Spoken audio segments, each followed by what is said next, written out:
untuk klik lonceng dan subscribe supaya video saya selanjutnya teman-teman tidak ketinggalan. Terima kasih, langsung saja.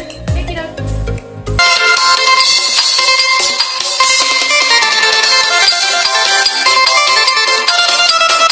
Mangulosi adalah suatu kegiatan adat yang sangat penting bagi orang Batak. Dalam setiap kegiatan seperti upacara pernikahan, kelahiran, dan duka cita, ulos selalu menjadi bagian adat yang selalu diikut sertakan. Menurut pemikiran moyang orang Batak, salah satu unsur yang memberikan kehidupan bagi tubuh manusia adalah kehangatan. Mengingat orang-orang Batak dahulu memilih hidup di daratan yang tinggi sehingga memiliki temperatur yang dingin.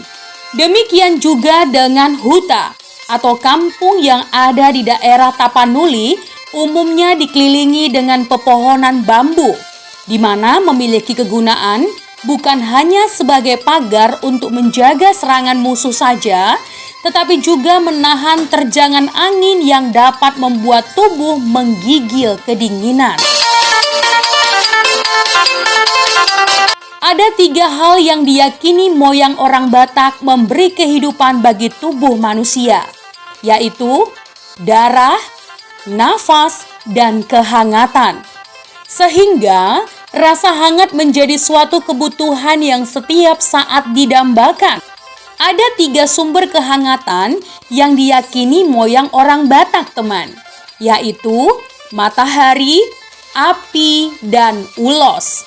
Nah, kali ini kita akan membahas tentang kain ulos. Ya, kain ulos adalah kain tenun tangan khas dari suku Batak yang sering juga dijadikan oleh-oleh khas dari Sumatera Utara. Bukan sekedar kain, teman. Sehelai ulos mengandung makna yang sangat dalam. Nah, teman, ulos terdiri dari berbagai jenis. Ulos juga tidak bisa sembarangan dipakai karena beda jenis beda pula maknanya. Berikut jenis-jenis kain ulos beserta maknanya. Ulos ragi hotang. Ulos ini diberikan pada upacara perkawinan adat Batak oleh orang tua pengantin perempuan kepada helanya, sebutan untuk menantu laki-laki. Pemberian ulos ragi hotang memiliki makna supaya ikatan perkawinan kedua mempelai dapat kuat seperti ikatan hotang atau dimaksud rotan. Yang kedua, ulos sibolang. Produk ini dibuat oleh komunitas adat Siregar, Aek Nalas, Kabupaten Toba Samosir. Ulos ini dikenakan pada saat acara adat suka maupun duka cita.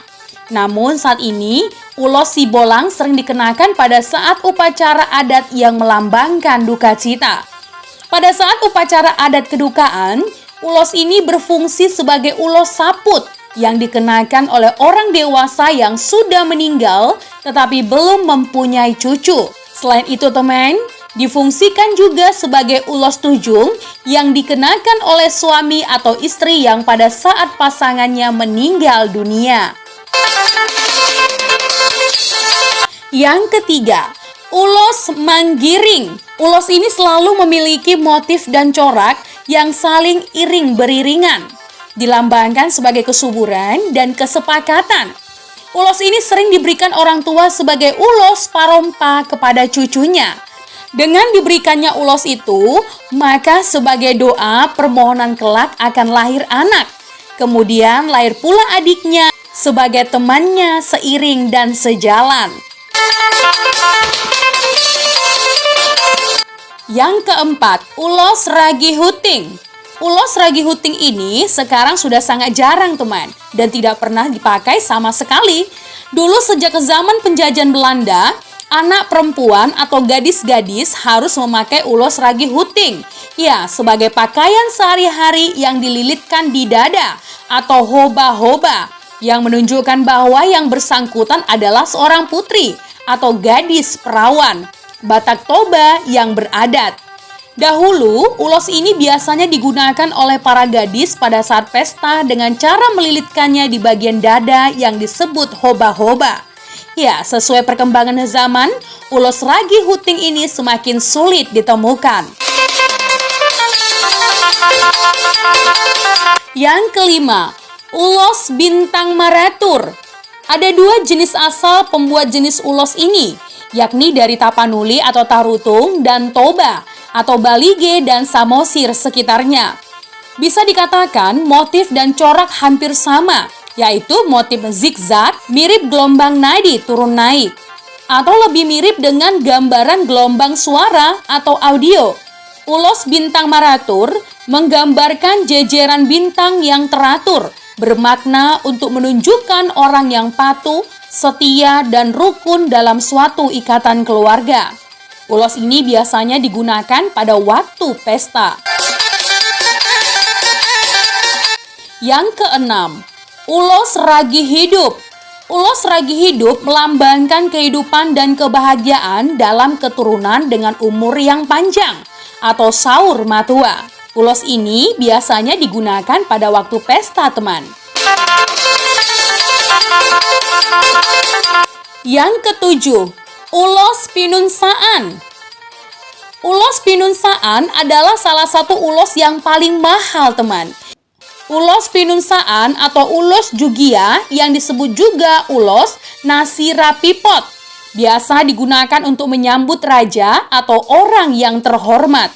Ya, ulos ini adalah ulos khas Batak Toba yang memiliki arti orang yang sudah berhasil mempunyai cucu.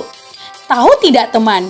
Raja Belanda, William Alexander dan Ratu Maxima pernah loh dihadiahi kain ulos pinunsaan, yaitu saat berkunjung di rumah adat Batak di Dusun Siambat Dalan, Desa Lintong, Nihuta, Kecamatan Tampahan, Toba, Sumatera Utara. Wow, keren sekali ya. Yang kedelapan, ulos Simarinjam Sisi. Ulos ini dipakai pada waktu pesta oleh salah satu orang yang berada paling depan pada saat acara pesta.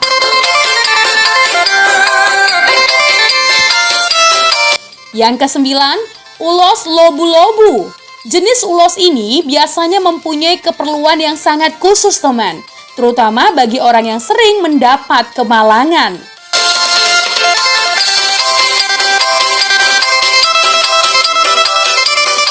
Yang ke-10, ulos Sitolutuho. Ulos ini digunakan sebagai pengikat kepala atau tali-tali oleh gadis Batak, teman.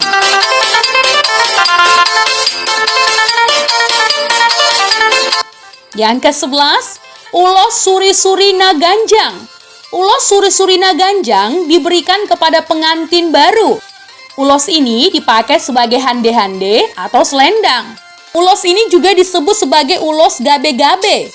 Ulos ini dipakai sebagai ikat kepala oleh seseorang untuk menunjukkan bahwa yang bersangkutan adalah anak pertama.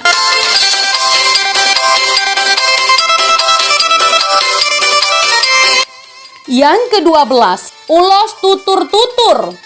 Ulos tutur-tutur dipakai sebagai tali-tali atau ikat kepala dan sebagai hande-hande atau selendang yang diberikan oleh orang tua kepada anak-anaknya atau keturunannya.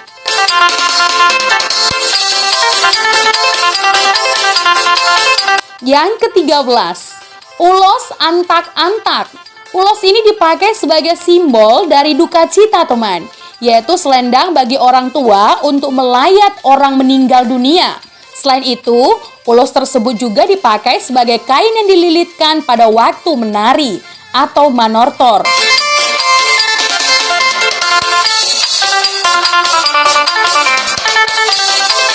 Nah, teman-teman, itu tadi adalah kain ulos tenun khas dari suku Batak. Motifnya cantik-cantik ya, dan tentunya punya makna yang sangat istimewa. Menjadi bijak, menjadi cermat, itu penting. Terima kasih, teman.